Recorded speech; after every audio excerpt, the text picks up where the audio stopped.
Shalom, shalom. Just testing the mic. I think you're breaking off. I'm like, Just testing the mic. I think we should be good. Sounds good on here. All right, shalom. First and foremost, we want to give all praises, honor, and glory to Yahawah, Bahashem, Yahawashi, Bahashem, Rakah, Kodash, and double honor to the apostles and elders of Great Millstone. Peace, love, salutations, and blessings to the house of David, which is the elect. All right, just the brothers from Men of Valor coming back once again through the spirit and power of Yahawah, Bahashem, Yahawashi for another Sabbath sanctuary episode. This one is entitled Faith and Miracles. Okay, Faith and Miracles, which, is the cornerstone, the foundation of, our, walk, right, is faith. Okay, as it says in the book of Hebrews, right? Without faith, it's impossible to please the Lord. Okay, and, in the times that we're living in, knowing, okay, this devil is coming down with that, great wrath. Okay, his technology, his miracles on the left-hand side that is, really setting up the stage for the Lord to show his miracles, on the right-hand side, right? And we hope to be those vessels of mercy that the Lord, uses in these times to show his power in. All right, but that all starts, with your faith that you have, okay? Because the Lord isn't going to deliver you if you don't believe in his power, right? He's not going to show his power, or wrought his power within you if you don't have that confidence in the Lord, right? As it says in the book of Hebrews, the 10th chapter, right? Whoever draws back his soul, roughly paraphrasing, his soul, will have no delight in him. And we could bring that out because I know I just butchered it, but nonetheless, we have this gospel is predicated and based off of the faith in the Lord, man. And as times get closer and closer to the, our temptation, to Jacob's trouble, your faith has to be at a heightened level, right? And things are going to happen in this world, right? Things are going to happen on the earth where your faith is going to be tested. But, if you continue to have that faith, then the Lord is actually going to elevate his, his power, within you or within your life to show that he's, with you.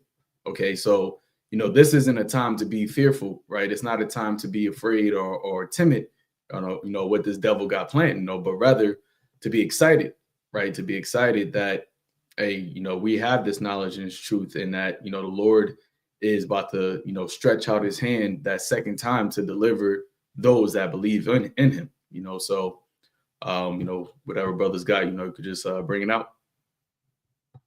Yeah, kind of just wanted to bring out the word faith, being that it's the topic of the lesson today. All right, in the online etymology dictionary, it says faith is a noun, and it says faithfulness to a trust or promise, right? Which Lord willing, we're going to touch on that as well, right? Loyalty to a person. Okay, it says honesty, truthfulness. It says faith, belief, trust, confidence, pledge, right? Reliance, credence, belief. All right, to trust. Okay, to confide. All right. Here it says assent of the mind to the truth of a statement for which there is incomplete evidence. It says here especially belief in religious matters, right? But in this case, our faith is the evidence of things not seen, right? So ultimately, even though it's unseen to the world, it's something that we've seen in the spirit, It says again, confidence in a person or thing with reference to truthfulness or reliability. All right, a sworn oath. There you go. All right, so I'll leave it off there. Brothers can take off from there. God, I wanted to highlight a point, that if it's better understood, it'll help us, grasp the message that we're trying to, bring out through this video. And it's pretty much for me the pattern that keeps repeating off in the scriptures. And the pattern a lot of times is that when the Most High begins to do something that is in the best interest of the nation of Israel, And initially it begins, and it begins small. And the reaction of those who chooses to oppose the Most High is usually what scoffs and mockery. And eventually, when what the Most High has begun begins to grow, right, and be fruitful and made manifest to the point where it's undeniable, then that scoff turns into hatred, and that hatred turns into frenzy. And now, everyone who opposes God turns their anger and their fury into what the bloodshed of those who are with the Lord. And so an example that I'm thinking of, I'm thinking of a lot of examples, but one that some of them are when we came out of Egypt, right?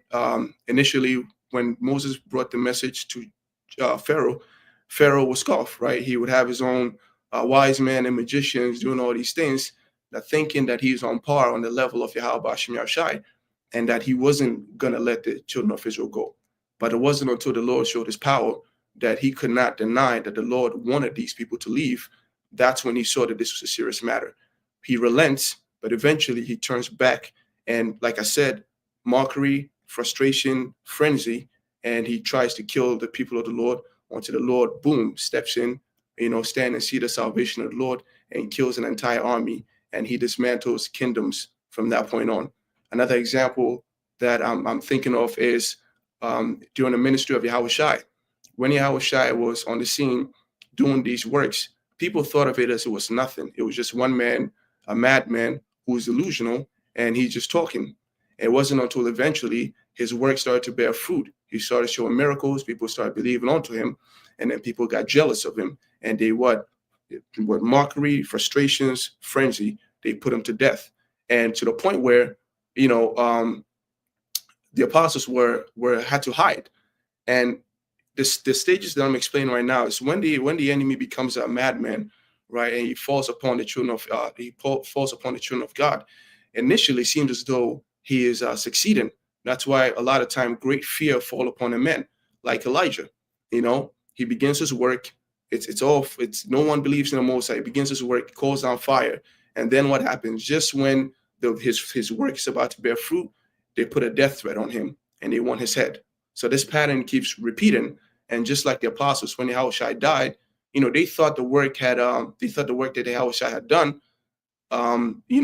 they were hiding, to that point. They were very, very afraid, and all of them were hiding together. And the people of the world who opposed God, they thought that they were going to gain victory. But it wasn't until the Pentecost and the Spirit of the Lord entered into them, and then boom, the Lord did something that they thought impossible, which is the work that they thought that they had put to death had been revived, and now they couldn't do anything about it. And so this is the pattern that we keep seeing in the scriptures. And this is the same thing that's happening unto us, right? We have began a work. The Spirit of the Lord has entered into us, and a great exceeding army has stood up. Stand up in the name of Yahawashi, and we preach and proclaim the name of Yahawashi. Initially, it began with a small sanctuary. People laugh, people mock at it. And now we are throughout the four corners of the world. We have become a nuisance. And it's not a matter of time until a nuisance turns into hatred. And it's not a time until it turns into actually pulling their hands on us. And when that day comes, there's going to be, naturally, your human body is going to register fear. But because we're highlighting on faith, don't let your fear overcome your faith. You have to hold faith. You have to hold on to it, because everyone who ever served the Lord felt fear. But the faith that they had in Yahawashi to step up for their sake, did not waver despite the faith despite the fear that they feared. And so what happened? They kept at it, and eventually they were vindicated. Miracles started coming forth, and the will of the Lord trumped over the works of wicked men. So the same thing that happened then, the same thing will happen now. We're seeing Nero over there in power, passing all these things, doing all these things, coming upon against our northern brothers. It's not a matter of time until he gets angry, because they see that America is falling. The witchcraft that they used to have ain't working no more. The news that they have to make America look like good guys ain't working no more. The money isn't being valuable. Their military doesn't scare people anymore. Their power that they have is failing, and it's because of the spirit that the Lord has put into us to condemn this place. And it's not a matter of time until the scripture says, the enemy shall come in like a flood, right? And so at that point, that is why the scripture says what faith and miracles. When you have faith, you will provoke miracles, right? The devil will come in. It's going to seem like all hope is lost. But at that point, it's when faith will come in. That's when miracles, will be made manifest so that what we will triumph against our enemies. That's the pattern I wanted to highlight. God, yeah, very good point. And I have a precept here, concerning that, because at the end of the day, when you consider faith, it really goes into like perception, right? And those that have, that faith in Yahweh Ba'Shem Yahawashi really have an altered perception to the world and how things work, and that allows you to keep, your mind stable when these different things come upon you. And it also allows you to elevate to that level at which they were able to perform these actions. And since you mentioned patterns, Ayash, another pattern that you'll notice here is, yes, from time to time, the human element, comes out in men, but something that is very prevalent also is the stability, pursuant to Isaiah 33:6.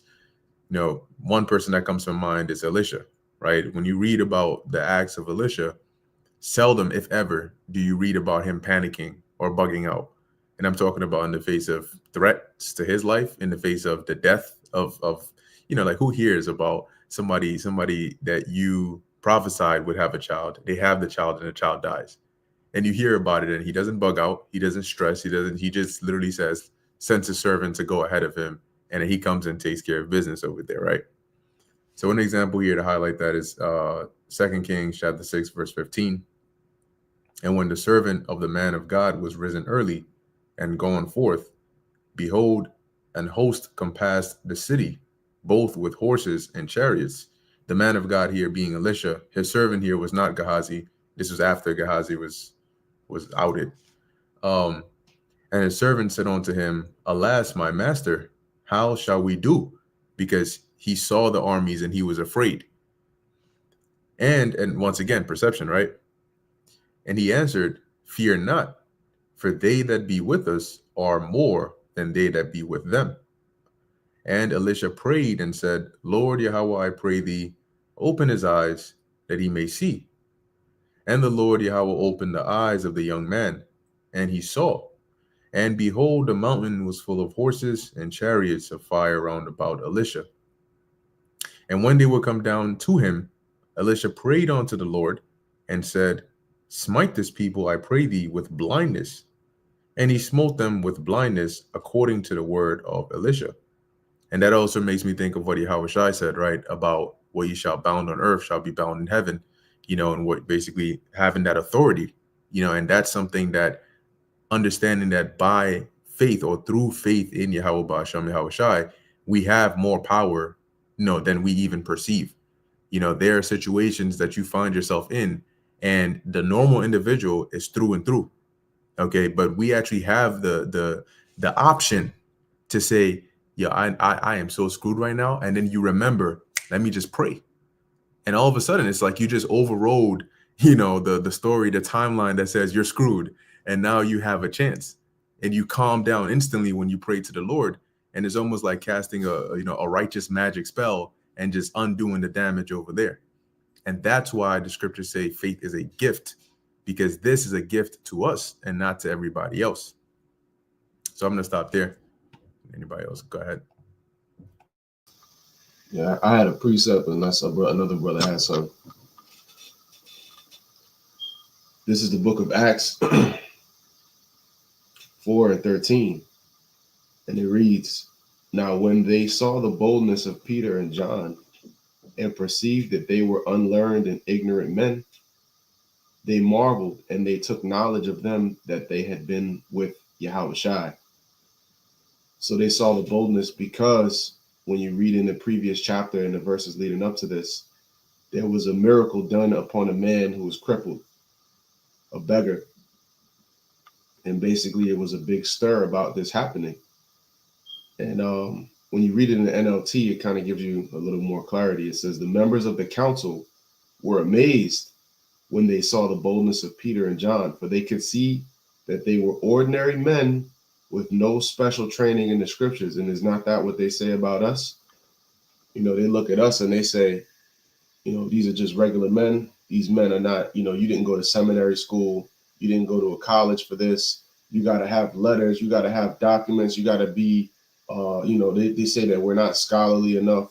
But yet the Most High gave us, Yahweh Shem Yahawashi gave us the top knowledge at the end of the day. That alone is a miracle.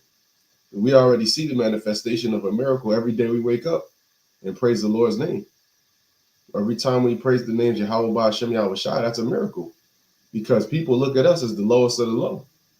They don't know that brothers actually have special talents, gifts, and things. But on the surface, it just looks like we're regular, ordinary men, which in a sense we are. But the Lord is what the Lord giving us this treasure in earthen vessels is what makes us special. So reading on, and beholding the man which was healed, standing with them, they can say nothing against it. Right? This is the evidence right in front of your face, because faith is the evidence of things not seen. So you believe in something that, like us believing in America, Babylon the Great being destroyed. That's an example of faith, because we haven't seen it yet, but we have faith that it's going to happen. But here it is, the faith in this situation, you have the healed man right in front of you. You see? So what kind of demon must you be to deny that? You know, that you have a healed man right in front of you saying, yeah, I'm healed. Through the name of Yahawashi, they healed me. Right? But this is what I wanted to get the point, right? It says, but when they had commanded them to go aside out of the council, they conferred among themselves, right? So now they had a little private, you know, get together, a meeting, saying, what shall we do to these men? For that indeed a notable miracle hath been done by them, is manifest to all them that dwell in Jerusalem. And we cannot deny it. You see, they couldn't deny it. And that's how it's going to be in these last days. The way that the Lord is going to do miracles for his men, it's going to be things where it's just straight up undeniable. Right now, they can cast doubt, because right now people just look at it as just words, right? But we understand that these words that we're speaking from Yahweh Shem Yahawashi through the Spirit of the Lord, through the Rakak Wadash, these words actually have power. And through that power and through us continuing in this thing, actual, you know, beyond this miracle, other miracles are going to happen. Chariots are going to manifest. During famine, brothers are going to be fed. Spiritual power, you know, Vocab Malone mocked us and said, well, you know, they really believe they're going to go through tanks and this and that. Well, what do you think David was doing? Running through armies, man? You know, that's not nothing light. So again, but that's a man of no faith. But us having the gift of faith, we know and understand, yeah, these things are going to happen. We have the expectation of these things happening, man. It is just this last verse. It said, but that it spread no further among the people, let us straightly threaten them that they speak henceforth to no man in his name, right? You have other certain leaders in Israel. They try to teach us not to teach in the name Yahawashi. Oh, I scorn when I hear that name. We all know Bishop Nate said that, right? Right. So why does he say that? Because there is a real power in this name. And there was a time where even he himself was teaching. It ain't even about him, but just bringing up that example. And he's one of many that have that mentality of the name. You know, don't teach in that name. People actually, when you speak the name Yahawashi around people, you can see they get agitated. They don't know what to do. In the same way when we speak this truth, not saying that you should, because there's a level of wisdom, walk with wisdom towards those that are without. But yet, you know, when we speak this truth, let's say on the highways and hedges and people walk by, you can see their ears start perking up and they just don't know what to think of this, man. You know, they don't know whether they're interested, afraid, terrified, angered, confused. It's a mixture of emotions that this truth brings out. And this truth is the great divider. That's the beautiful thing about it. You know, but again, just bringing it all home, the miracles happened back then through the men of the Lord, through the disciples who became apostles, and the miracles are going to happen once again to the men that have the faith in the names of Yahweh Shem Yahawashi. You got it, Akim.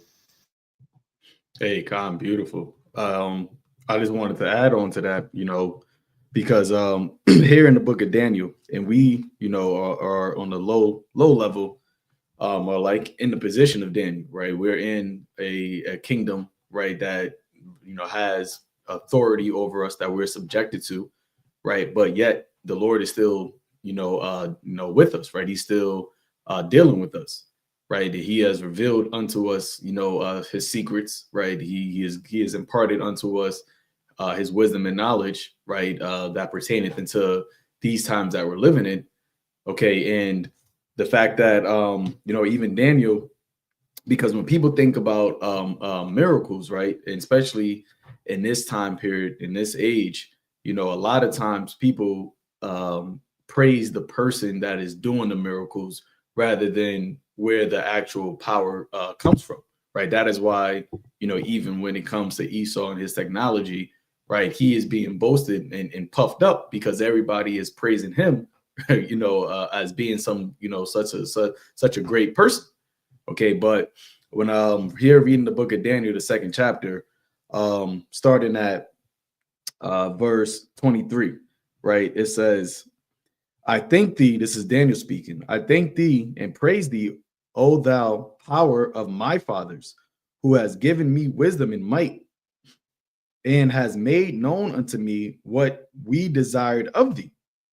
For thou hast now made known unto us the king's matter, right? And this is, just basically Daniel received the insight, right, of what Nebuchadnezzar's dream was, because Nebuchadnezzar put out a decree that all of the wise men, was in Babylon was to be destroyed because they couldn't tell him what his dream was and interpret it, right? And even the wise men said, nobody could do that, right? That's not something that's humanly possible for somebody to tell somebody else what their dream was, right? But what did Daniel do, right? Daniel inquired of the Lord, and the Lord, as he said, that he revealed the deep and secret things, right? So this, in essence, wasn't a miracle that was performed, that wasn't, overtly, through some type of showing, but it was through Daniel beseeching the Lord, right? And he revealed to him the king's matter. And that's, in essence, the position that we're in, because although we're not in those secret councils, Davos and these secret councils of the wicked that Esau is planning and plotting, through the wisdom and knowledge of the Lord, we have insight, and we know ultimately what this devil plans to do, right? We know, he's eventually going to come after this truth, right? He's going to bring out that charagma, all right, which is the which is the micro C hip, right? We know that he has all of these plans and these devices that are ultimately set up against us. And as even David said in the book of, in the book of Psalms 42, verse 6, it says, attend unto my cry, for I am brought very low. Deliver me from my persecutors, for they are stronger than I, right? And that is the position that we're in, right? And the Lord put us in this position specifically so that he can do what? He can show his power, right? He can deliver us, just as when we were in the land of Egypt, right? The Lord had Pharaoh, right, and the Egyptians over us. He had him, harden his heart so that he wouldn't let us go, so that ultimately the Lord, I believe in the book of Romans, the 9th chapter, the Lord said what? For this same reason that I brought thee up, so that I may show my power in you. See? And just as King David said, he was brought very low. Daniel was in a position before this. He was brought very low because he was, a part of the wise men that were about to get killed. But what did he do? Right, and his faith in the Lord allowed him to be delivered from that, because he exercised that faith in the Lord. Right, he did what? He prayed unto the Lord, and the Lord heard him. So reading on, I'm going to jump to verse. Where is it? I'm going to jump to verse 30. It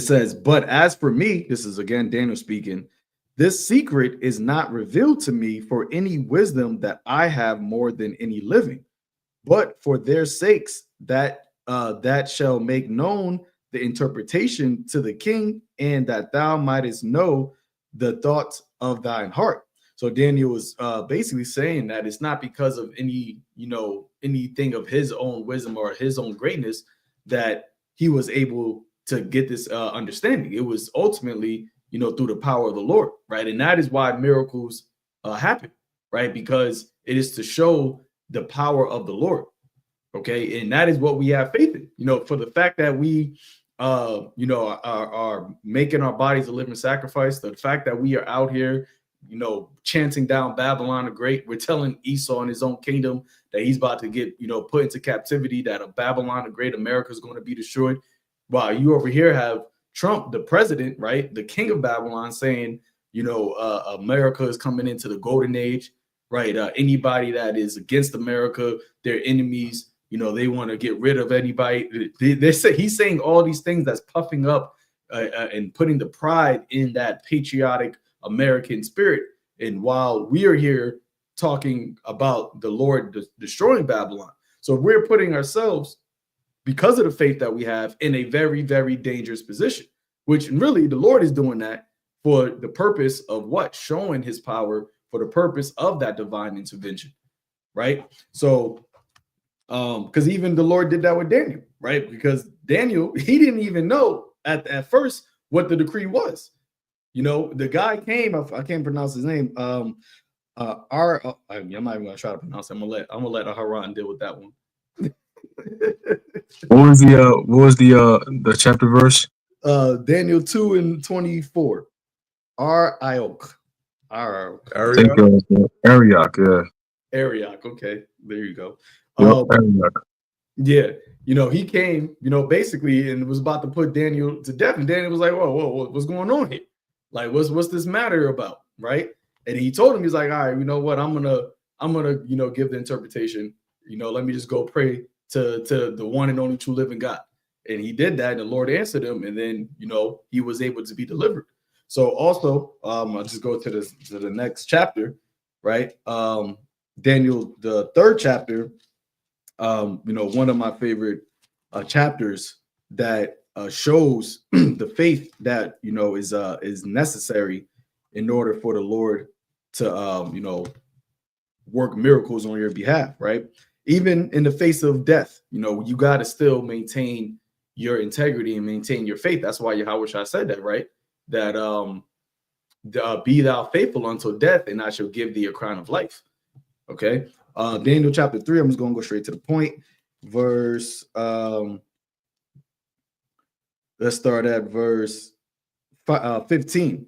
It says, now if ye be ready, that at what time ye hear the sound of the cornet, the flute, the harp, the sackbut, the psaltery, the dulcimer, and all kinds of music, ye fall down and worship the image that I have made. Well, but if ye worship not, ye shall be cast the same hour into a midst of a burning fiery furnace. And who is that God that shall deliver you out of my hand? And what I find interesting about this is I'm not too sure how much the time period, between the 2nd chapter and the 3rd chapter, but Nebuchadnezzar in the 2nd chapter tells Daniel, like, oh yeah, now your God is the God of gods, he's the Lord of all of all flesh. But then later he boasts himself against the Most High and said, well, who is this God that can deliver you out of my hands, right? And now this is not an Edomite, which the Lord, we know that Esau got the heightened level of pride, far beyond all of these other heathens.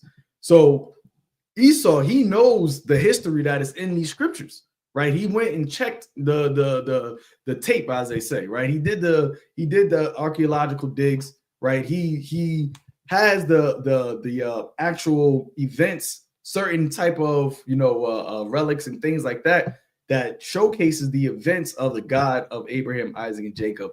But yet, what did Yuval Noah Harari say? That we can piss off the God of the Bible. And that's ultimately because of what? Because of the position that they're now in, because of their technology and because of their sorcery that they believe that is working with them, that they still believe that they can actually come up against the Most High. So Reading on, verse 16, it says, Shadrach, Meshach, and Abednego answered and said unto the king, O Nebuchadnezzar, we are not careful to answer thee in this matter. If it be so, our God, whom we serve, whom we serve, is able to deliver us from the burning fiery furnace, and he will deliver us out of thine hand, O king. Right. So now that was a faith narrative or a faith rhetoric that they just said, right? Because they didn't actually see the Most High deliver somebody out of a flame. I'm sure they've heard countless times. That wasn't the first time that this furnace was used, but at this point they said what? That we know that we have a God that can deliver us out of this fiery furnace. See? And it says, but if not, be it known unto thee, O king, that we will not serve thy gods, nor worship the golden image which thou hast set up. All right. And that ultimately, when you read the story, right, the Lord actually did deliver them out of the flame, and Yahawashi was there in the midst of them, as Nebuchadnezzar said, right? There was one that he see like the Son of Man, you see, and that's the position that we have, in this time right now, right? We have that mindset that the Lord is going to perform these type of miracles that's going to even bug out the ones that come up against us, right? That they're not even going to, have any answer or understanding on how this is taking place. It's going to pass, the scientific realm that Esau loves to try to, talk away supernatural things in, right? He tries to use science and technology to try to make the Lord's miracles something that is not really an actual miracle. But as it says in the book of Sirach, that the Lord is going to show new signs and wonders,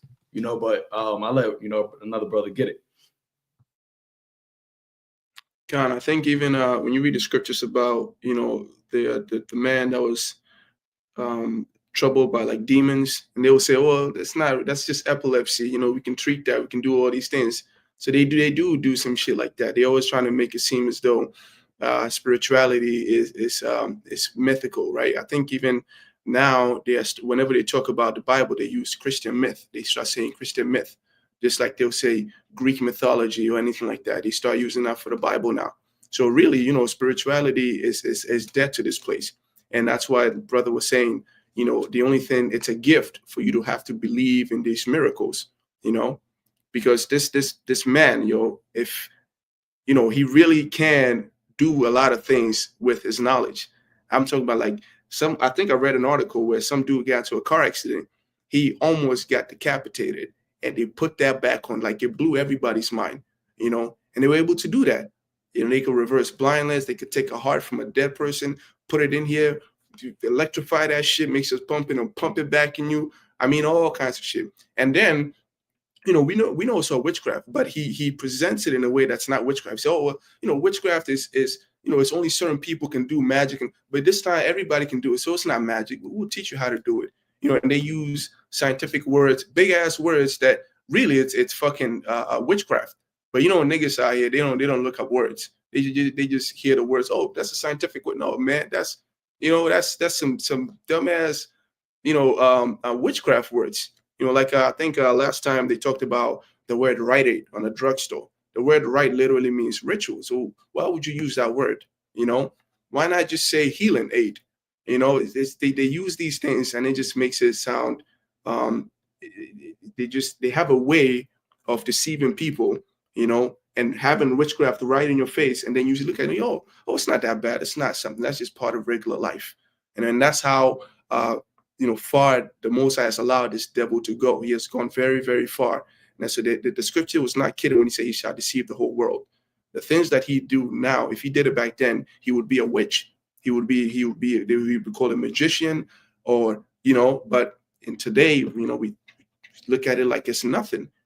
And then they look at the men of the Lord like they're weird, so that's it.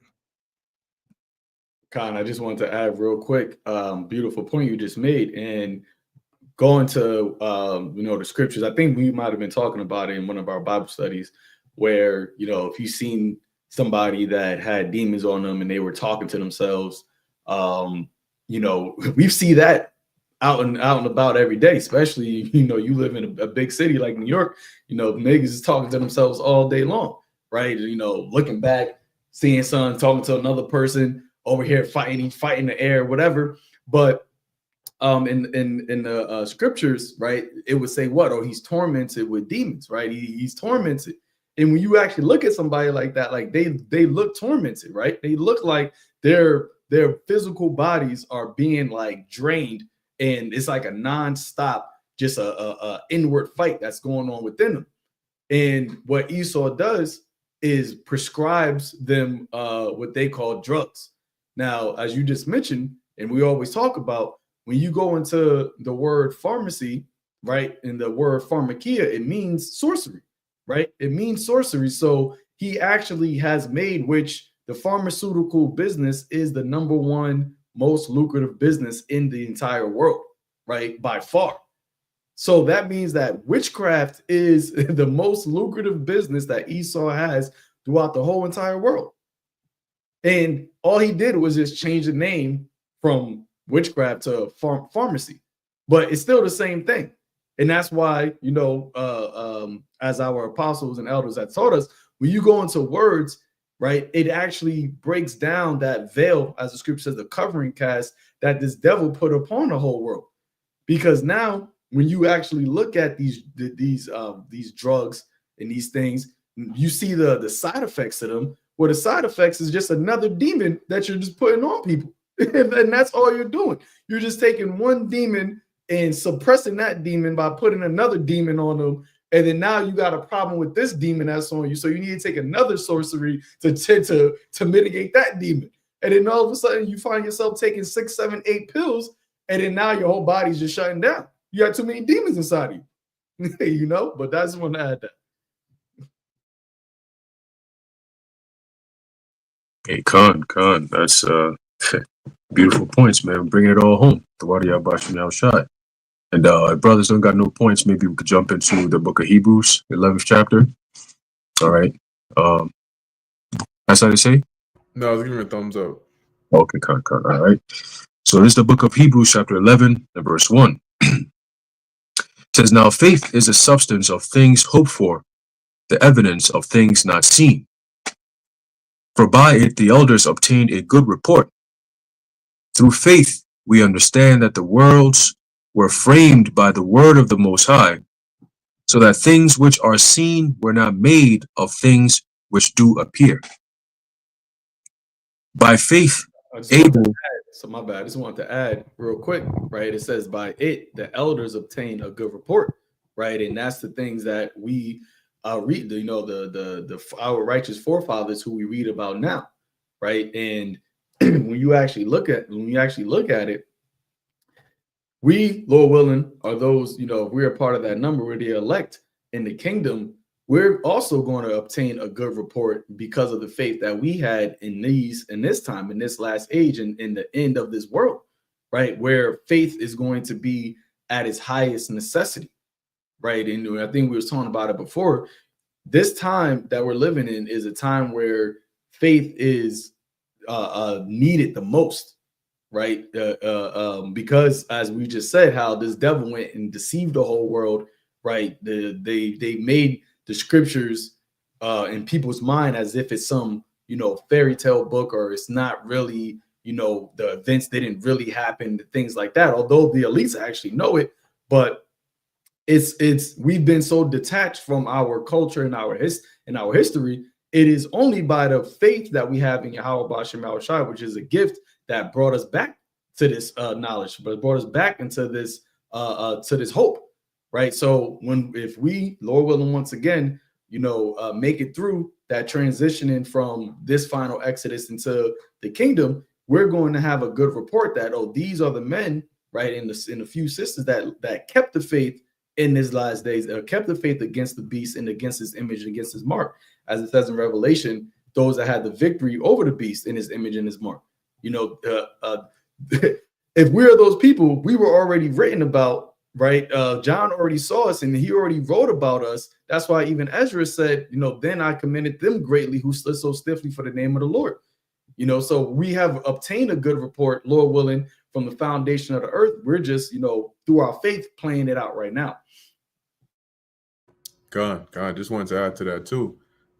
When you go into the word report, one of the definitions here, which is pretty interesting, is you have like the angle on your side, right, which is like the reputation, right, the reputation of having that faith, which we have today, right. There's a precept in the book of Sirach that says, "Let us now praise famous men," and a lot of those men gained that reputation by the faith that they had. So what the definition here for report is, it says here, to be a witness, to bear witness, i.e. to affirm that one has seen or heard or experienced something, or that he knows it because taught by divine revelation or inspiration.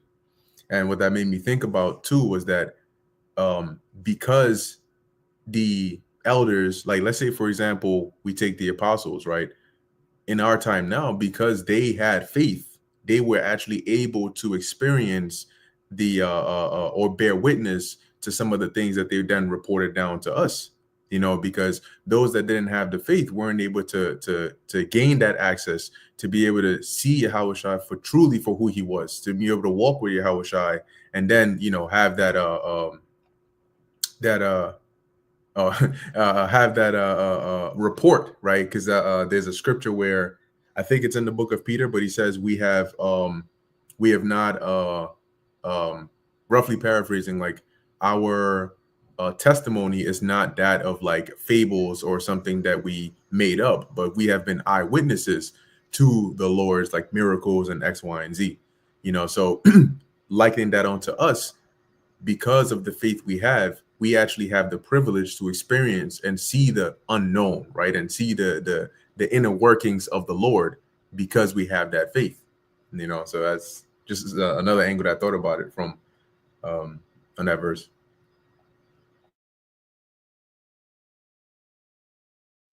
Con. Beautiful. So continuing Hebrews chapter 11, verse 4, it says, by faith, Abel offered unto the Most High a more excellent sacrifice than Cain, by which he obtained witness that he was righteous, the Most High testifying of his gifts, and by it he being dead yet speaketh. By faith Enoch was translated that he should not see death, and was not found, because the Most High had translated him. For before his translation he had his testimony that he pleased the Most High. But without faith it is impossible to please him. For he that cometh to the Most High must believe that he is Yahawah, and that he is a rewarder of them that diligently seek him. By faith Noah, being warned of the Most High of things not seen as yet, moved with fear, prepared an ark to the saving of his house, by the which he condemned the world, and became heir of the righteousness which is by faith. I was going to say real quick on that verse about why it's impossible to please the Most High without faith, is because when you look at especially like the labor you can put, or the burden of the prophets, right, and some of the things they had to do, a lot of it was based on faith, right? And in order for them to successfully serve the Lord, some of the requests that he would ask you to do, you have to really step out on faith in order to do those things, And so if you don't have faith, like the elder quoted earlier, that precept, if any man draw back, right, my soul shall have no pleasure in him. So if the Lord says, like Moses, for example, when they were put before the Red Sea, right, the Gulf of Suez, and the Lord says, point your staff over there, and part that water, that body of water in half. Without faith, Moses wouldn't have been able to do that, right? And he wouldn't have been a servant that pleased the Lord, because the Lord is pleased by those that obey him. And those that obey him have to have faith, because if they don't, then their fear overrides that faith, right? Even one example is Peter and Yahawashi. Peter had faith, and though he started to sink, you know, he still had the faith to go on that water, right, and take those few steps over there. So if the Lord says, yo, jump off of this building in Jacob's trouble, and you're like, Lord, I don't know, I've never, you know what I'm saying? Then you might end up hesitating, and you might piss the Lord off, and you might get pushed off of it, and then you might break some bones, you know? So you got to actually literally like step out on faith, you know, and just be like Job, you know what I'm saying? Even if I die, you know what I'm saying? It is what it is. I'd rather die having faith than to live faithless.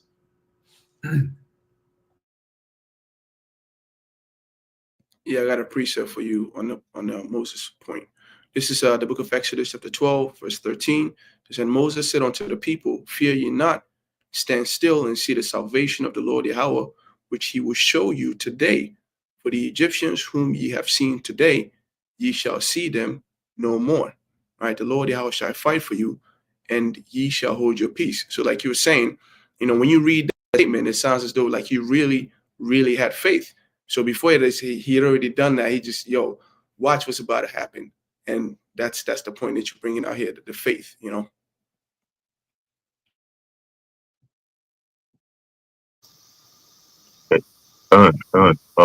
Any brother got something to say? Yeah, I had a precept as well. This is the book of Sirach, 34. It is in the GNT, right? Sirach 36 and 4. You have used us to show them, and the them is talking about the other nations. You have used us to show them how holy you are. And now, Salakia, now use them to show us how great you are. Let them learn as we have learned that there is no God, O Lord, but you. So the Lord is going to do these miracles and these masterful wonders he's about to show the earth so that he can be magnified, man. And so that his name can be magnified, because we already know how the Lord gets down. We're already very well acquainted with Yahweh Hashem Yahawashi's nature by reading it in the scriptures. You know, the Lord goes throughout the scriptures like the boss that he is, and he's declaring, I'm gonna take this nation down, I'm gonna bring this nation up, this ruler's gonna get taken out, this ruler's gonna be installed, I'm gonna do this, I'm gonna do that, and then he'll start talking 2,000 years later, I'm gonna do this and I'm gonna do that, and then he'll go back to what he's talking about now, and that's just how the Most High gets down. But getting to the point, all right, I'll read it again. Let them learn as we have learned that there is no God, O Lord, but you. So we have learned it, and we believe through faith, that beautiful gift of faith that the Lord gave us. But yet, there's going to come a time where the rest of these people, they're going to learn about the nature of the Most High, Yahweh Hashem Yahawashi, and they're going to learn about it by these grievous judgments he's bringing. These are all going to be examples of miracles. There's healing miracles, and there's going to be destructive miracles too. To destroy a whole continent by fire in an instant, in a matter of about an hour, that's a miracle right there, man. So by those things, the nations are going to see the glory of the Lord. It says, give new signs, perform new miracles, show us your glorious strength. Yeah, new signs, new miracles. We're going to have miracles and signs that's never been seen before. And that says a lot, because the Most High has done some things, man. When you go into history of how Yahweh Hashem Yahawashi has got down, parted the Red Sea, killed 185,000 of the Assyrian hosts. Those are all things that were done by faith. You have Moses, you know, it was men of faith that the Lord was using. So in a few verses up, it mentioned that the Lord use us to show how holy you are. So the Lord has been using us and is going to continue to use us to show how holy he is.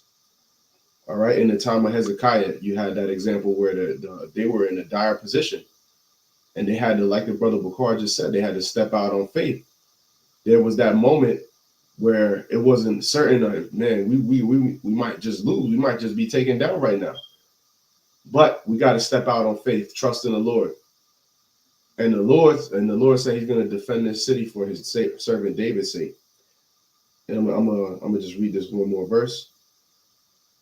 Bring on that appointed time when everyone can talk about the great things you do. Because we always talk about the great things the Lord does, but we want the people in this world to have to acknowledge it, because they're able to just walk around and act like the Most High ain't even there, man. I sent brothers that clip of the guy. He was missing an eye, and he was basically it was on Humans of New York on social media, and the dude had like a poem like basically, what if the Most High just went on strike?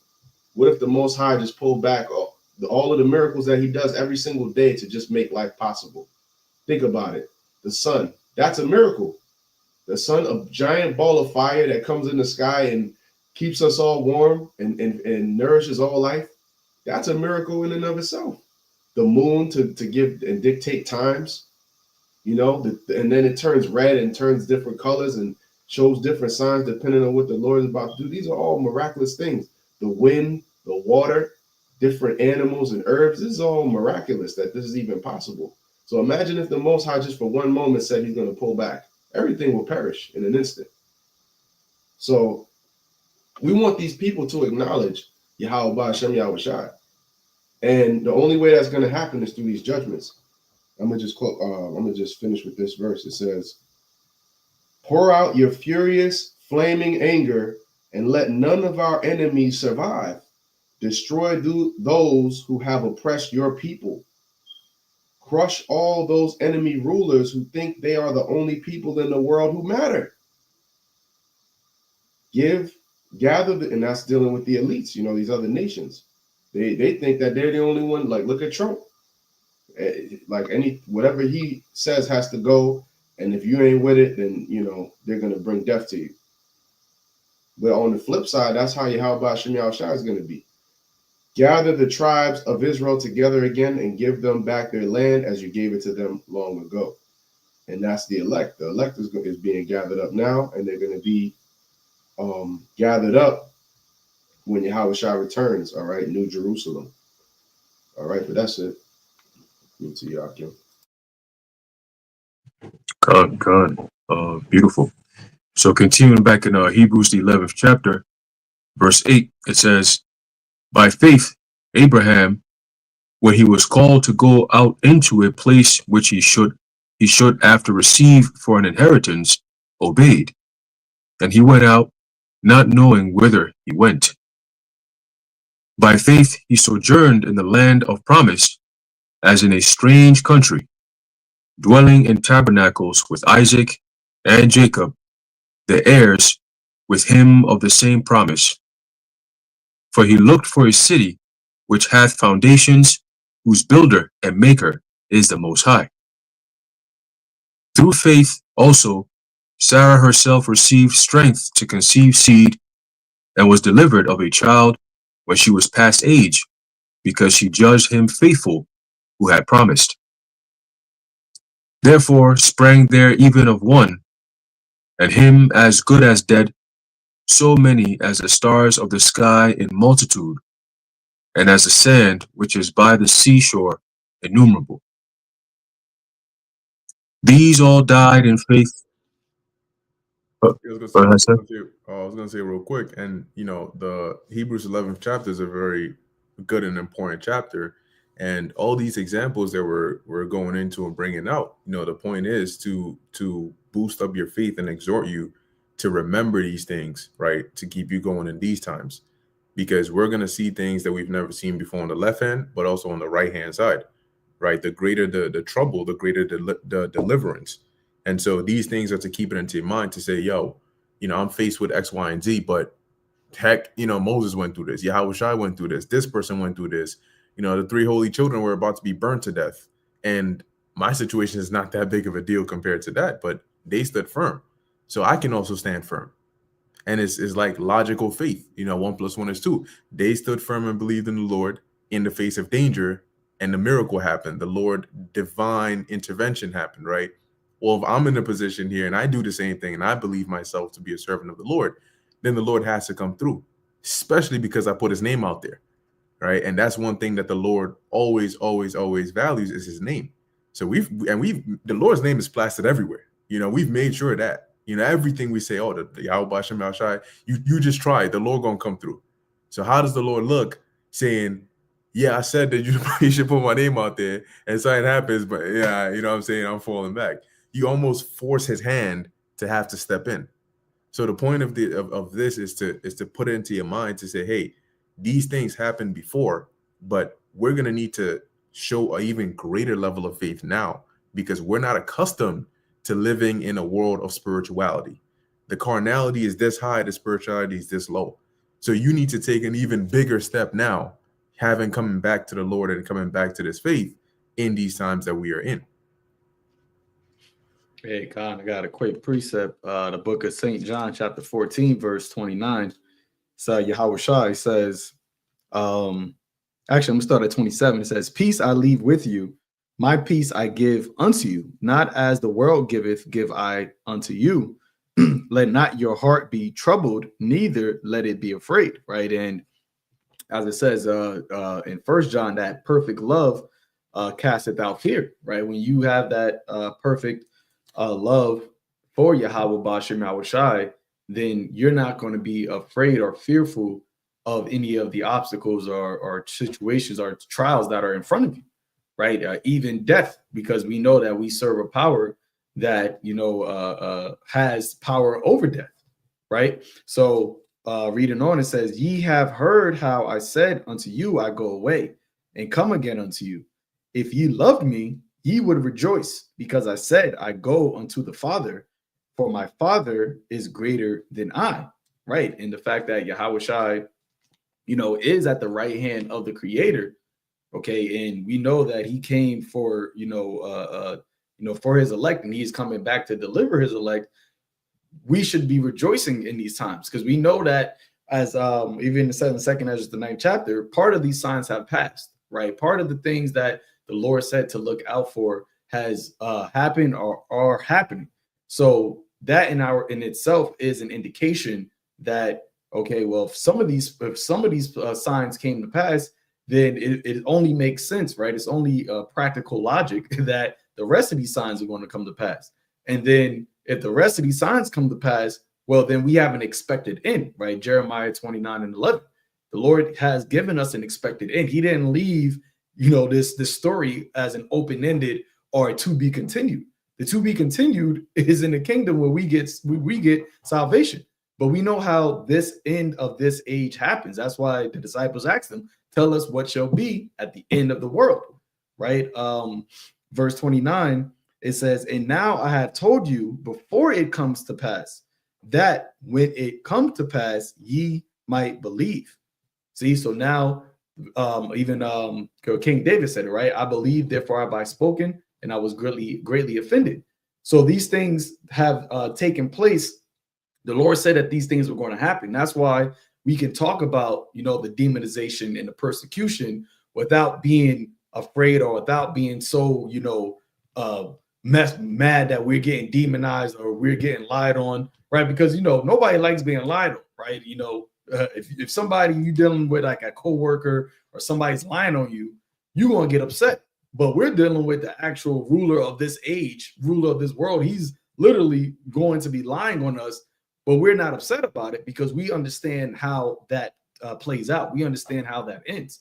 And if you really truly believe on that, because you're going to have certain people that really didn't believe on it, right? So when they do get persecuted, when they do get demonized, and Yahawashi spoke about it, you're going to have brothers that betray one another, right? You're going to have men that draw back. They're going to, not keep that faith or stay steadfast. But if you actually truly believe what the Lord said He was going to do and how this is going to play out, then you should be confident that everything that we're leading up into is all going to work for our good, as Paul said, right? That's why, Paul even said it, like, I'm ready to be offered, right? What is that in Acts? What does it mean for that ye weep, that you break my heart? Don't you know I'm ready to, be in bound or even die at Jerusalem for the name of the Lord's sake? Because Paul knew that even if he died, there was a crown waiting for him, right? There was the faith of being resurrected, because Yahawashi got resurrected, right? The disciples, they counted themselves a blessing, right, to be worthy to be beat or scourged for the name of the Lord, because there was a reward that was attached to that. And that's the beautiful thing about being in this faith, that as we read in the chapter, the verse above, the Lord is a rewarder of them that diligently seek him. It's not as if the Lord is just saying, all right, I'm about to just put you through all that. And he could, right? Lord could have said that, I'm just going to put you through all this and that's it. And you would just have to still play that role, because who can resist his will? But rather the Lord said, nah, I'm going to put you through all this, and I'm going to actually bless you with something that is even so far greater that what you went through can't even be compared to the glory that I'm going to give you. You see? And that is the actual, and all of these stories and the things that we're reading, all of those are examples of how the Lord showed the reward for the faith. And we're living in a time where, it even says it in this chapter, they all had faith, but they didn't receive the actual promise that we all are looking for, that we've all been waiting for. We're living in an actual time that promise is about to be manifested.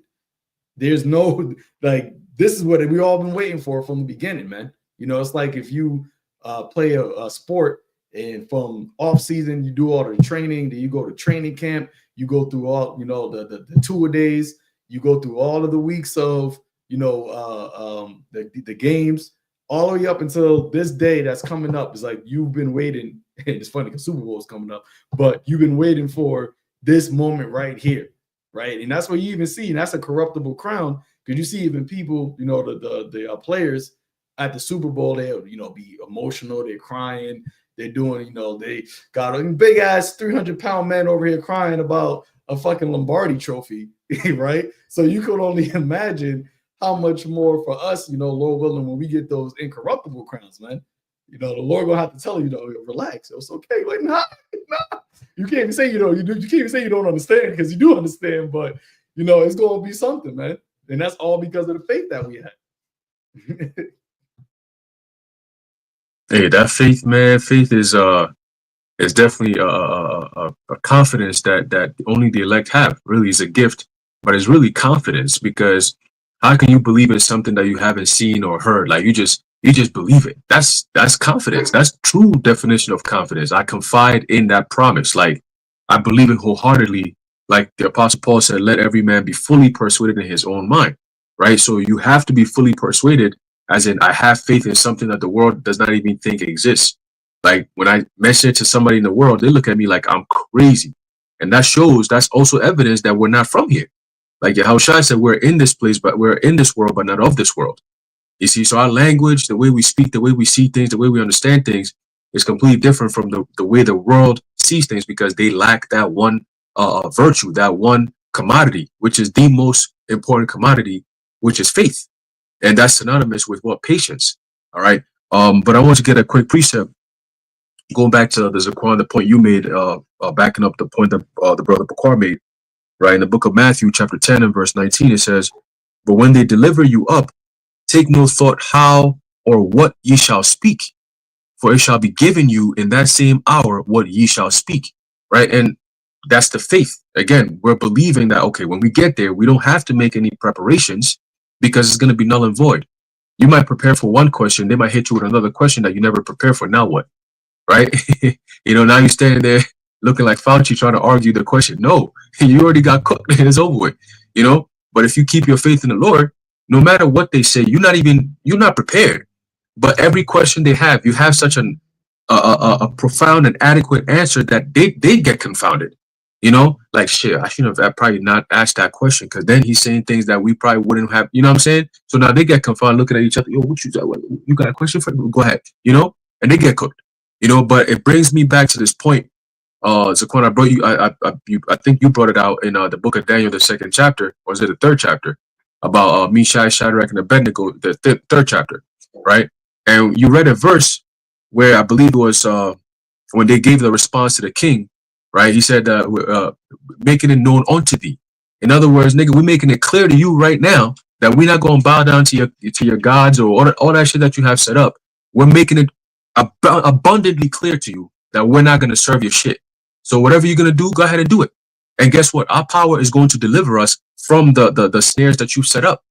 And even if he doesn't, we're still not going to bow down to you. So do you finally understand what we're saying to you now? And that's some gangster shit, but that's faith. That's the confidence that we have in the Lord, that no matter what, as long as we call upon him in a time of trouble, he will deliver us, because he already told us.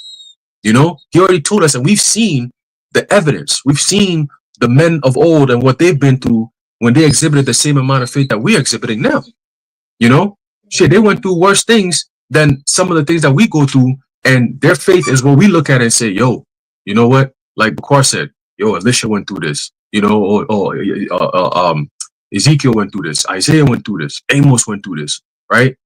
Ezra went through this, Moses went through this. All these men, Yahawashi went through this, But the fact that he passed it, we also gonna pass, right? Quick precept is a book of Ecclesiasticus, or the book of Sirach, chapter 2 and verse 10. It says, look at the generations of old and see, did ever any trust in the Lord, right? Synonymous with faith, okay? And was confounded, meaning calamities came upon them, or they were destroyed, or they were completely, utterly dismantled? No, right? It says, or did any abide in his fear, which is synonymous with wisdom, okay? Because the fear of the Lord is the beginning of wisdom and knowledge and understanding, right? So once you fear the Lord, you're automatically going to have that. He's going to start giving you the sweet understanding, which is that wisdom. Ultimately, you get it all, right? But it comes in from milk to meat and so on and so forth, right? So it says, or did any abide in his fear and was forsaken, right? Look at Joseph. Look at Daniel in the lion's den, right? All these different events that we always go back to, right? To remind us of how close the Lord is with us, right? Joshua, imagine having to lead these annoying ass people after Moses had left. Look at all the hell that Moses went through. And you young, as a young man coming up, and then you seeing all this as you're growing, and you see, damn, like 40 years. And now I got to lead these people into the promised land. Lord have mercy. These people, I've seen what they've done. I've seen how much they pissed off the Lord for 40 years, to the point where he had to wipe them all out. And now I got to lead them and their offspring. Shit. But then what did the Lord say? Don't fear none of that. You're going to go to war. You're going to beat up on these people. Just don't fear none of that. Right? Keep your faith in me, because I'm with you whithersoever thou goest. Always remember that. Of course, Joshua, there's times where he felt lonely, because it's just him and Caleb that came from the old generation. So now you got a whole new people. You got to teach them mad different things. Of course, they saw certain things in the wilderness, but you're going to a whole new land. You got to build up that confidence, like, yo, the Lord is with us. Let's go handle business. And ultimately that's what happened, right? It says, or whom did he ever despise that called upon him? Okay. For the Lord is full of compassion and mercy, long suffering, and very pitiful, and forgiveth sins and saveth in time of affliction. Okay. So ultimately, like Ayash, you were saying that these people get to a frenzy. What are they going to do? They're going to come and afflict the men of the Lord, right? It tells you in 2nd Ezra, right, the 16th chapter, about they shall be like madmen, sparing none, but what? Still spoiling and destroying those that fear the Lord. Okay, so those of us, we're gonna have a resistance, and just like every other empire, right? You have the people that conspire against the men of the Lord, and then they send it up to the king who's normally oblivious to all this shit, and then they put in his ear, oh, look, that's what do it. If you don't allow, if you don't stop this, then all the plans you talking about golden age. Well, these Hebrew Israelites are going to be the reason why your golden age is never going to happen. We got to do something about this. You're going to have Jonathan Greenblatt, head of the ADL, going to pull up, with vocab. Well, what do you have on them? I know you've been studying them for years. What are they saying? What are they really doing? Bring it up to Trump, and then, anti-Semitism. What are we going to do? Oh, Trump, and then you're going to see some shit, But all these so-called great kings of the past, there was a time where they had to go through the Israelites. Like the Israelites are our problem. So we know where we stand when it comes to these devils, man. Our history and our past shows it. And if the scripture says there's no new thing under the sun, and we're doing the same exact thing that provoked them to come after us, what do you think is going to happen next? See, that's why Isaiah 59:19 is written. That's also going into faith. You see? And that's the miracles, the Lord setting up that standard. That's all part of the faith, because it's the faith that we have that's going to provoke that, right? It says, and saveth in time of affliction. See, Daniel, the 12th chapter. Okay. So we know all these things that's going to happen, man. We understand the will of the Heavenly Father, and that's why we have the attitude of, we're just servants of the Lord. However he wants to play with us, we're going to go with it, like Johnny Cash song. He said, if these wings don't fail me, Lord, I'll meet you anywhere. You know? So, Lord, you sent me, hey, give me the body, give me the legs, and give me the mindset to follow through and just show me where I got to go, and I'll be there. That's faith. I don't care about what anybody says. But how you going to walk to a place you don't know? Or what if something happens? Last time the other guy went over there, he died. You going to go the same way that the nigga. Guess what? I have faith that the Lord says, this is where I want you to go. I'm going to go. Right? Abraham did the same thing. When the Lord sent him to go sacrifice Isaac on the mount, I think it was Moriah, right? Isaac said, Lord, Father, where's the stuff? What are we going to use for the sacrifice? He said, don't worry, let's go. The Lord is going to provide. Hey, the Lord's going to provide? Why? We got to make a sacrifice. Where's the ram? What are you talking about? He said, don't worry, the Lord will provide. Okay, let's go. And he told the other people who were following, he said, you stay right here. Me and Isaac going to go do a sacrifice to the Lord. And then you going to get there. He said, the sacrifice your son. You going to sacrifice your son. Hey, Lord, you made me travel all the way here. Sarah's going to bug out. I'm going to sacrifice him. Lord, what am I going to say when I get back home? You see, what man is going to be in that kind of situation and actually pass that test? Well, a man of the Lord who has extreme amounts of faith in Yahawah Bashim Yahawashi. See? But you got it, bro. Now, I was gonna add, how you're saying that you gotta be like unrelenting when it comes to your faith. I'm thinking of an analogy, and it's funny, right? If a man who has a good job, if he goes out in the street, he's doing his job, he has a really good job, he's getting paid good. He goes out in the street, he meets a bum, and the bum be like, "Ha, you job, nigga, you got a job doing all this shit." It doesn't make sense for the man to quit his job and be a bum like that guy. You know what I'm saying? And the scripture talks about the book of Ecclesiastes that the whole duty of man is to fear God and follow his commandments, which requires faith to take on these roles, right? And so just like Yahawashi said, to buy of him, and if you're not doing his work, you are poor. You're sort of like, you don't want to be those bumps. You want to be rich in faith. Because of your faith, you want to be rich. So the point that you're making here is that, like, anybody who has a job won't allow a bum to laugh at them at having a job. You know what I'm saying? It wouldn't make sense. You would just be like, get that bullshit out of here. I'm gonna go home, sleep in the heater, do all this shit, and you be out here in the cold, you fucking bum. So the same idea that you gotta have that what do you call it? That see the world, through that kind of lens. You will be the person who has a purpose because you're doing the will of the Heavenly Father, and you are rich in spirit. And these world people out there are dead. They have no purpose. They are just a bunch of fucking zombies walking around, and they're making fun of you for doing something that brings purpose and good, right? Because through us, all the nations shall benefit from that.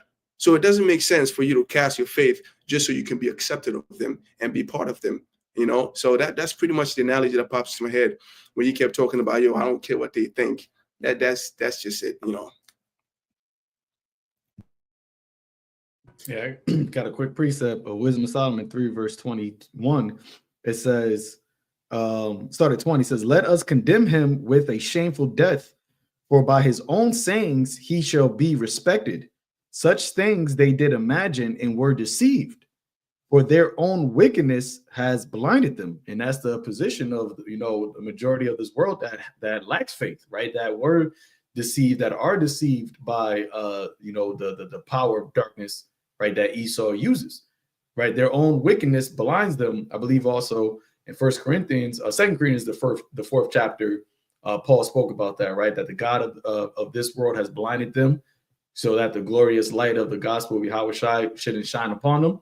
So because it's like the what's that saying go? In the land of the blind, the one-eyed man is king, right? For us who have the light to see, we actually can see what's going on in the world while everybody else, is blinded. So it's like you telling a blind person, right, that, hey, don't walk there because there's a ditch, there's a big ass ditch that you're about to fall into. And they're looking at you like, man, you don't know what you're talking about. You crazy. You can't see shit. But there's a blind person telling you that you can't see nothing, right? And that's how it is, for people that come up against us in the truth, right? Because what are the prophets also called? They're called seers. We're able to see afar off, right? A watchman has a better line of sight than somebody that's on the ground. So it would behoove, that's why the Lord always sent the prophets as compassion. It would behoove, the people to pay attention to what the words of the watchmen and the prophets are saying. But as the scripture says, they misuse the prophets. But reading on, it says, as for the mysteries of the Most High, they knew them not, which is once again a blessing, right? That's a gift that the Lord gave us, the ability to have the mysteries, right? To understand the mysteries, the dark sayings, the parables, the prophecies, right? And that's all through what? The grace and the mercy and the faith that the Lord has given us, which once again is a gift. And that's something that you can never, ever take for granted, man. Can never take for granted the fact that the Lord even gave you faith. That's something to even thank the Lord for, because it's evident how you can see people that don't have faith. And as we get closer and closer until the hour of temptation and to Jacob's trouble, people are about to be moving based off of the lack of faith that they have.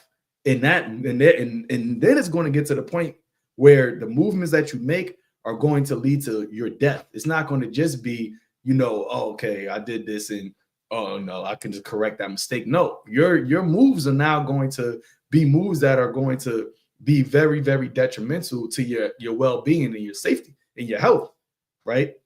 So it says, neither hoped they for the wages of righteousness, nor discerned a rewarder for blameless souls.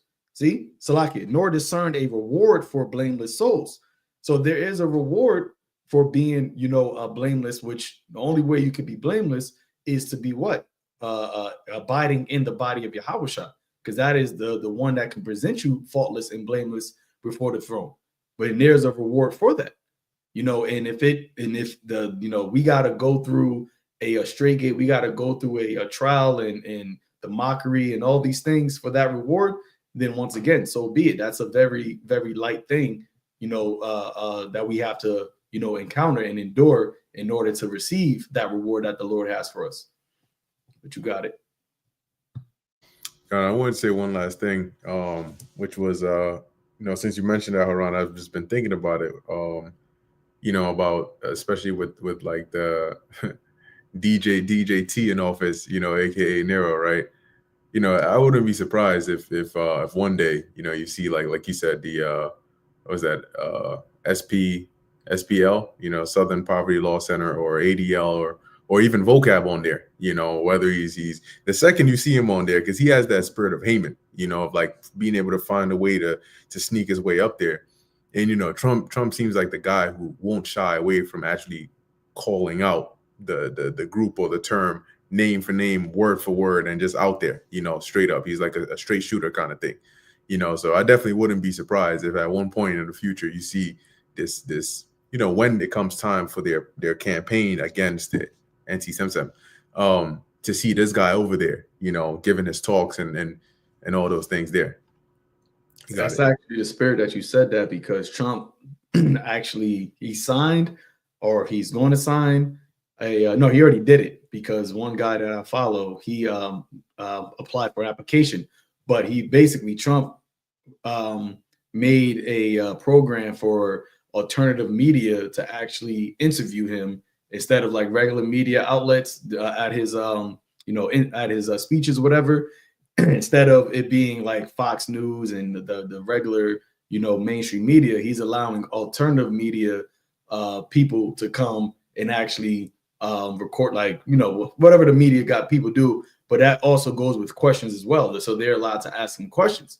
So who knows? You could have vocab Haman Malone, end up there, and then him saying, there's a lot of, extremists, and particularly of the Hebrew Israelite sect, which is funny that you mentioned that, because I actually had Esther pulled up, so I'm just going to read it.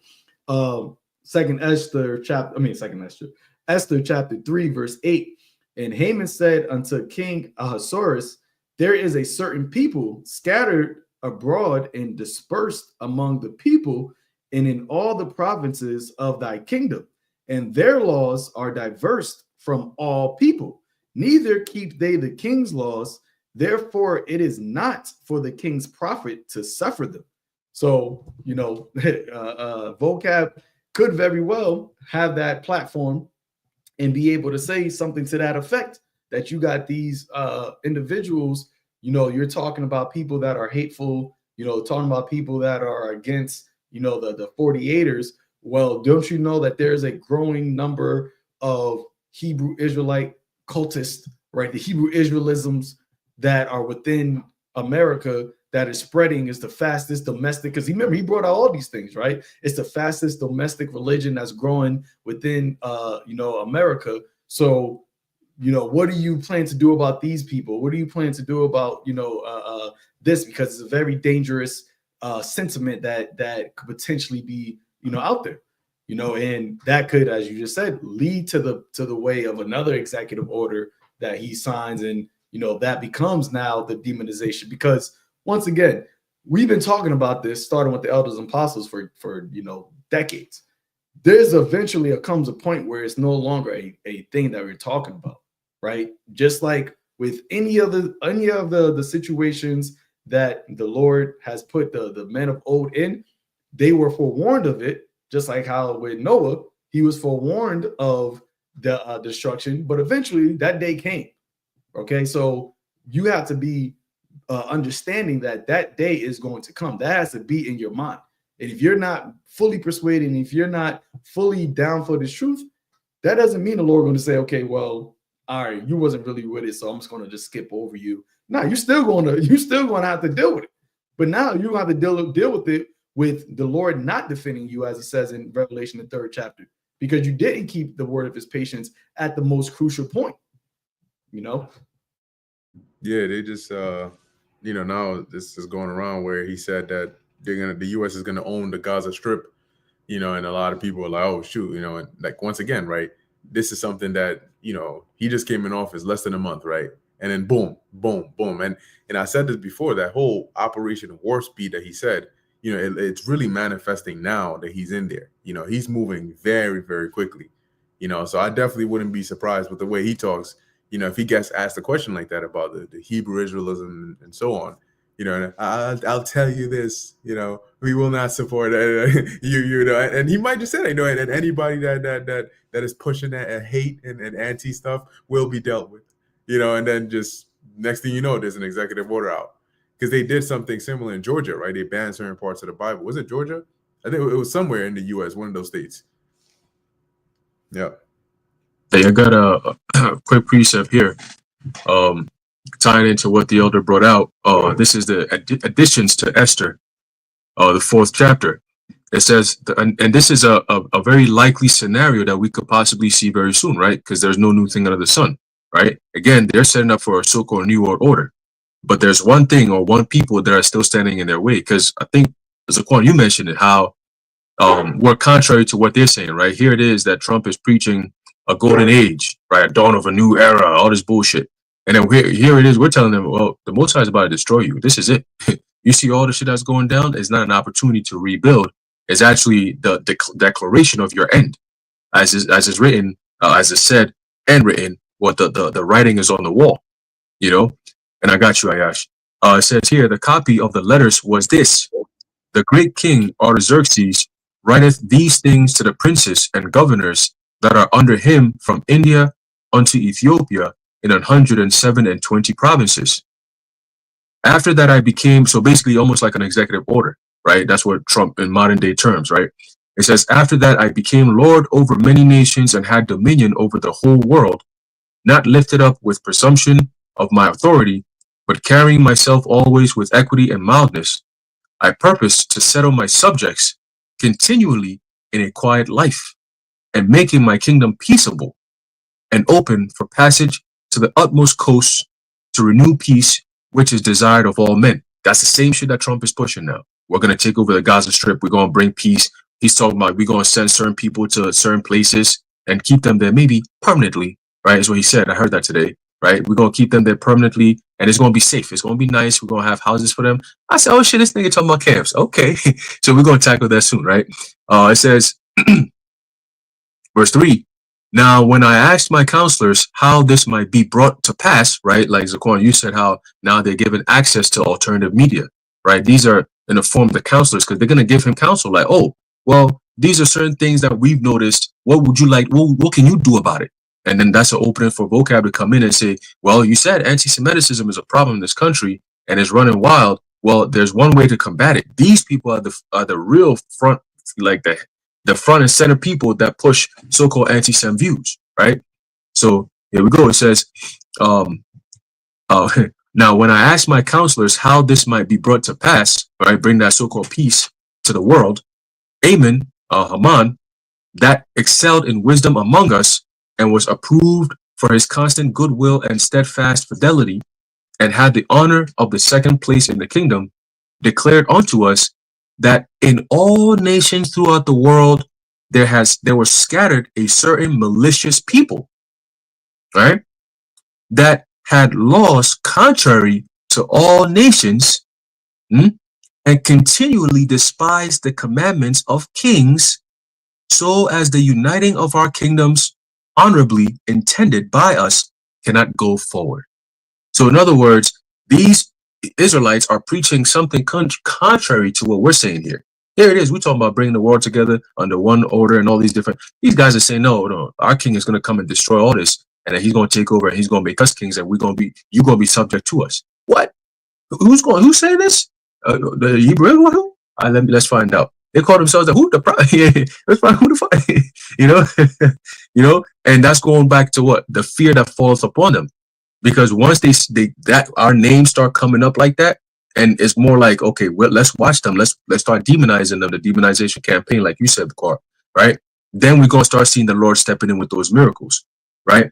It says, seeing then we understand that this people alone is continually in opposition unto all men, differing in the strange manner of their laws, right? So our righteous laws are strange to them, right? It says, an evil affected to our state. Listen to the verbiage, this devil, right? Working all the mischief they can that our kingdom may not be firmly established. So their gospel is a problem. Look, they're preaching hate. We're not about hate. They're preaching all these different things that we don't condone. We have to do something about this. If not, it's going to spread around the whole world, right? It says, therefore have we commanded, right? That's an order, is a law, that all they that are signified in writing unto you by Haman, who is ordained over the affairs, and is next unto us, shall all, with their wives and children, be utterly destroyed by the sword of their enemies, without all mercy and pity. They shall be like madmen, sparing none. Right? It says, and it says the 14th day of the 12th month Adar of this present year, that they who of old and now also are malicious may in one day with violence go into the grave, and so ever hereafter cause our affairs to be well settled and without trouble. Okay, so that same spirit is the Lord is going to conjure up that same spirit in them, where they're going to be like, we have an opportunity of a lifetime. This is it, and we got to make our move. But these people are in our way, and they're spoiling all of our plans. They keep telling the truth. They keep telling people about the plans we have, and now people don't believe our narratives no more. How are we going to move up with the newer order? How are we going to be able to convince these people to take the MOTB? We gotta get these people out of the way because they're blowing our spot, you know. And all we doing is just telling the truth. See, they can never call us. They'll call us all kinds of different names, but they can never say that what you guys are saying is not the truth. And that's confirmation that we got the truth. All right, but you got it, bro. No, Salaki, I wasn't doing an add-on. Oh, I yeah. thought you had. I thought you were breaking up. That's why, Salaki. Now, well, we can, close it out, but I just want to say, based off of what you just said there, and that's why when they do that, that's why they're going to have to, stop us from actually speaking, right? Because we are bringing out their plans. We're exposing what they want to do, and then linking it up into the scriptures so that the ones who hear it, they are aware of what not to do, right? In that time, not to take that MOTB. Now, one thing I was thinking about when you were saying that is the fact that, once the Lord ultimately manifests the famine of the word, or the famine of the hearing of the word, these devils at that point would use that point to now push even further or quicker, that whole agenda of the MOTB and the ones. So you're going to have that being pushed out. Now, this word about the MOTB being the CHIP has been obviously disseminated throughout the whole entire world through the internet. But you still have a lot of people who have, went through one ear out the other, right? So when that time does come, it's kind of like the juicy jab. Can't say too much about it, but a lot of, when it first came out, we were telling people, that you shouldn't X, Y, and Z. This is not medical information, but we was telling them, you shouldn't do that because X, Y, and Z, X, Y, and Z. A lot of people, it just went through one ear out the other, and they still just took it because they were more so pressured and more so believed, right? Went down to Egypt for help and believed in the strength of Pharaoh. So when the MOTB comes out, there's not going to be any videos that are going to be out there, on the internet telling people, okay, this is the mark of the beast where the scriptures is talking about. So nobody's not going to have any contrary information to give them guidance to what this is.